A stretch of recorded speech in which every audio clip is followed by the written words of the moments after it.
ഇത് പെട്ടെന്നുള്ള ദേഷ്യത്തിൽ ചെയ്ത ഒരു ക്രൈം ഓഫ് പാഷനായിട്ട് തോന്നുന്നില്ല മാഡം.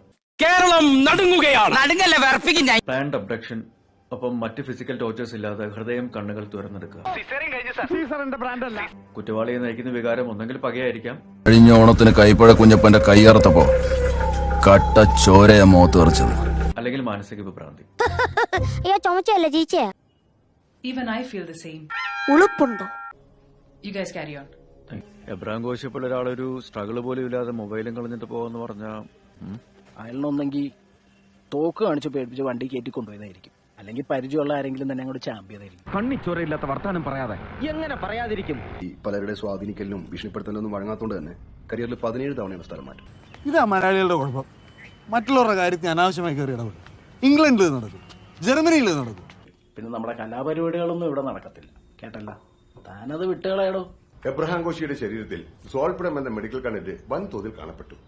സാധാരണ ഈ ഉറക്കമില്ലാത്തവർക്ക് കൊടുക്കുന്ന മെഡിസിനാണ്. ഹെവി ഡോസാ, അടിച്ച ആന വരെ കാല്. എബ്രഹാം കോശിക്ക് ഉറക്കക്കുറവില്ലായിരുന്നു. ഡോക്ടർ രാവിലെ പറഞ്ഞപ്പോൾ തന്നെ ഞാൻ അദ്ദേഹത്തിന്റെ വൈഫുമായിട്ട് സംസാരിച്ചു. അതുമല്ല, ഒരു തരത്തിലുള്ള മരുന്നുകൾ അദ്ദേഹം ഉപയോഗിച്ചിരുന്നില്ല എന്നാണ് അവർ പറയുന്നത്. അയാള് ഭാര്യ അറിയാണ്ട് യൂസ് ചെയ്തിരുന്നെങ്കിലോ? സാധ്യതയുണ്ട്. ഇനി കില്ലർ കോശി അറിയാതെ മരുന്ന് നൽകിയെന്ന് കരുതുക. എന്നാലും അയാൾ ഉദ്ദേശിക്കുന്ന സമയത്തോ സ്ഥലത്തോ കോശി മയങ്ങി വീഴണമെന്നില്ലല്ലോ. അത് നിങ്ങളുടെ ഹെഡേക്ക്. ഞാൻ ഒരു ഫൈൻഡിങ് പറഞ്ഞതേ ഉള്ളൂ. ഒരു നല്ല ഡയലോഗ് പറയാൻ വന്നതാ, മറന്നുപോയി. അല്ലടാ, എന്റെ ഒരു ഗട്ട് ഫീലിംഗ് ആണ്, ശ്രദ്ധിച്ചു കേൾക്കണം. ഇത്തരം സിഗ്നേച്ചർ കൊലപാതകങ്ങൾ ചെയ്തിട്ടുള്ള ലോകത്തെ ഭൂരിഭാഗം കൊലപാതകങ്ങളും ഒന്നുകൊണ്ട് നിർത്തിയിട്ടില്ല. പിടിക്കാൻ പറ്റാതെ തോറും അവരുടെ ആവേശം കൂടും.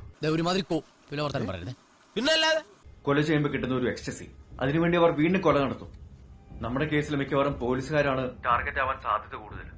അല്ലേട്ടൻ ഒരു കാര്യം ചെയ്യും, ഡിപ്പാർട്ട്മെന്റിനകത്ത് ഒരു റെഡ് അലേർട്ട് പ്രഖ്യാപിക്കും. അറ്റ്ലീസ്റ്റ് കൊച്ചി നേരത്തിൽ ഇന്റേണൽ ആയിട്ടെങ്കിലും. ഞാൻ ആകെ പ്രാന്തി പിടിച്ച് നടക്കുമ്പോഴാ. പൊന്നാൻ പറ, നിങ്ങൾ ഈ മനോരോഗ വിദഗ്ധന്മാർക്ക് ഒരു പ്രശ്നമുണ്ട്. നിങ്ങൾ എല്ലാ മനുഷ്യരിലും ഒരു മാടമ്പള്ളിയിലെ മനോരോഗിയെ കാണും. അതിന് കാരണം ആ മാടമ്പള്ളിയിലെ മനോരോഗി നിങ്ങൾ മനോവിദഗ്ധന്മാര് തന്നെയാണ്. നിങ്ങൾ എന്നെ ശരിക്കും ആക്കുകയാണോ? പോലും